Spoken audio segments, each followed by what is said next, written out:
Parang kulang. Makagawa nga. Hi guys, my name is Baby Bella. Today, we're going to have a project. Project. Yes. What we need some strings, glue, water, gloves, and see what you're going to make today? And plastic. Mom, can you put in the water?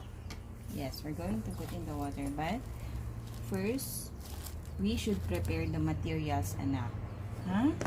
This one, we should prepare some strings. Okay. We need a balloon. I want to blow it. Yes, later you blow it. And also, we need some water. Glue. You have a glue? Okay, spare one. And gloves. Okay, first you need to blow it, okay? Okay, more.